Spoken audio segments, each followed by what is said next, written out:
Donc, les éditeurs, j'ouvre la séance. Nous avons atteint le quorum. Je vais vous donner connaissance des pouvoirs. Alors, Madame Pierre donne pouvoir à Monsieur Gauthier. Madame Charnier donne pouvoir à Madame Robin.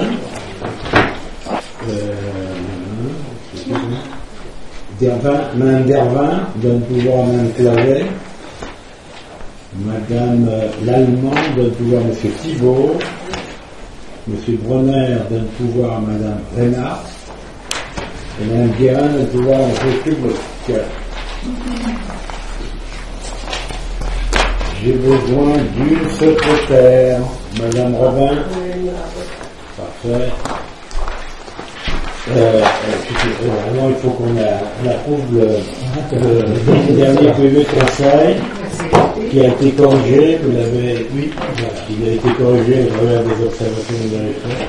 Y a-t-il d'autres observations concernant ce PV avant qu'il soit approuvé? Pas d'autres observations. Donc il est approuvé. Il a été fini. C'est fini.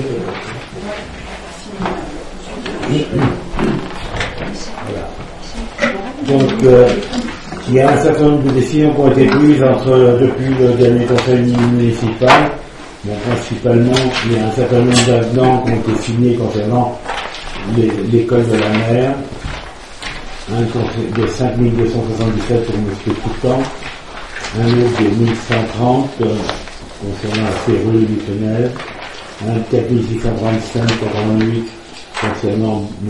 Brodu, un négatif, un remboursement de M. Brodu de moins 18 388,64, un 2684,48 concernant Isolet, un autre de 5117 pour la même entreprise, un autre de 3800 concernant l'entreprise Pichot-May, et un autre avenant de 9808 pour AGS climatique.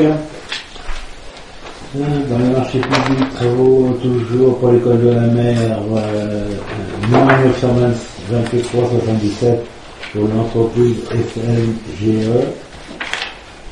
Donc ensuite, pour la Bim Recension, il y a un avenant numéro 2 qui a été signé avec DFH pour 90 000 euros.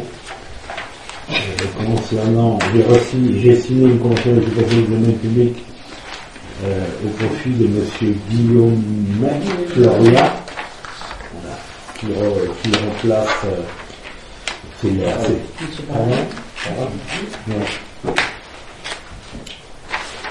Et donc après, nous avons reçu de l'assurance 1037 euros. J'ai signé un terrain au cimetière pour 15 ans à hauteur de 375 euros, un autre de 30 ans pour 250 euros, et on a signé une convention, un accord cadre avec l'imprimerie Offset 5 pour 2 ans à hauteur de 28 000 euros par an.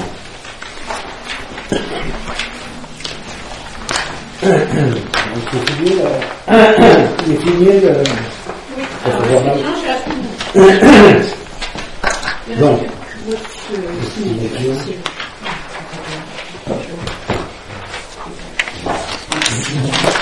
donc le point numéro 2, c'est le reversement de la taxe d'aménagement, et nous avons d'ailleurs, c'est la seule délibération que nous avons, puisque nous avions jusqu'au 31 décembre pour délibérer, et nous abrogeons la décision qui a été prise le 10 novembre 2022, à savoir, je rappelle qu'il y avait un texte de loi qui permettait aux communautés de communes de décider de récupérer la taxe d'aménagement concernant tout ce qui dépend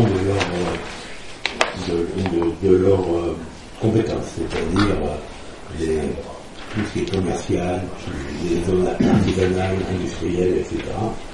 Et donc ils avaient voté de récupérer la taxe que les communes récupèrent à hauteur de 100%.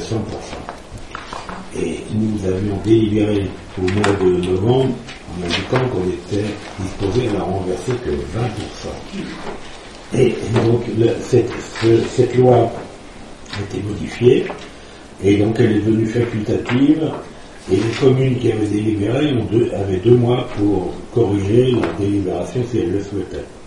Si on ne la corrigeait pas, il fallait reverser dans le futur 20% de la taxe d'équipement que nous devions toucher, et particulièrement sur l'aménagement de Super-U. Et donc ce soir, on vous demande de délibérer pour annuler les précédentes décisions qui avaient été prises au Conseil du 10 novembre, et de préciser que nous verserons 0 de taxes, nous reverserons 0 de taxes à la communauté de communes. Et nous autoriser le maire à signer les pièces nécessaires à l'exécution de la présente délibération. Y a-t-il des votes contre? Nous avions posé des questions. Oui, ça on le verra après. De toute façon, c'est pour répondre, j'aurais aimé avoir les réponses. Ah bon, alors on va regarder vos questions. Alors, vos questions. Alors, question diverses. Alors, procès verbal, non, ça c'est vu. Reversement de la taxe d'aménagement. Quel serait l'intérêt de partager cette taxe et quelles pourraient être les conséquences de notre refus? Il n'y a pas de conséquences puisque on n'est pas en phase avec eux, et tant qu'on n'est pas en phase avec eux, elle n'est pas reversée. Et quelles sont les conséquences pour être de notre refus? Il n'y a pas de conséquences. Sauf qu'elle est facultative. Donc on ne sait même pas si la communauté de communes va la maintenir ou pas. Vous le savez, vous? Ah non. Simplement, on avait dans l'idée que peut-être que dans le transfert de Super-U, la communauté de communes, dont c'est la compétence, puisqu'elle a quand même la compétence économique, si la communauté de communes n'allait pas pouvoir intervenir financièrement. Ils interviennent régulièrement dans toutes les zones d'activité des différentes communes de la communauté. Je ne vois pas pourquoi ils ne pourraient pas intervenir financièrement dans nos zones de... Mais pour faire quoi? Quel domaine? Mais pour l'aménagement, les réseaux, la voirie, enfin bon, il va y avoir... Non, mais ils ont bien précisé qu'ils ne sont pas compétents pour les voiries autour de... Parce que la voirie ne dépend pas de la zone artisanale ou la zone industrielle. Ils nous ont déjà dit que c'était pas de leur compétence. Donc ils ne participeront pas. Bon, j'ai posé la question déjà. Ah d'accord. Non, mais j'ignorais, si vous aviez posé la question, qu'il y avait une réponse. Ah bah oui. D'ailleurs, lors alors je ne sais pas si c'était là peut-être à la réunion qu'on avait ici, je lui ai dit, de toute façon, quand on a parlé de cette taxe, je leur ai dit, ok, si vous touchez une partie de la taxe, vous allez participer à la voirie, vous allez nous aider. Ils ont dit non, on ne peut pas, parce que ce n'est pas de notre compétence. Nous, c'est juste le terrain. Et d'ailleurs, ils nous ont envoyé les dessins, les cartes, je veux dire, où des zones où ils sont compétents. Il n'y a pas la voirie autour. Donc, non, ils ne pourront pas nous aider pour faire la voirie, malheureusement. Par contre, Monsieur Bréjean, enfin, l'associé de Monsieur Bréjean va participer pour la voirie. Voilà. Alors, qu'est-ce qu'il y avait d'autre? Le transfert de Super-U. Oui, donc ça, nous aurons ça, vous l'avez vu, il y a une convocation qui est arrivée, vous allez avoir des informations sur la problématique de Super-U transfert. Je ne voudrais pas dire, les travaux sont commencés. Bah oui. Ah oui, oui. Là, Des permis de construire du futur Super-U. Et là, concernant celui qui est éphémère, il y a un problème. En fait, ils nous ont dit, l'intervenant de la DGTM nous a dit qu'on pouvait déroger sur la totalité.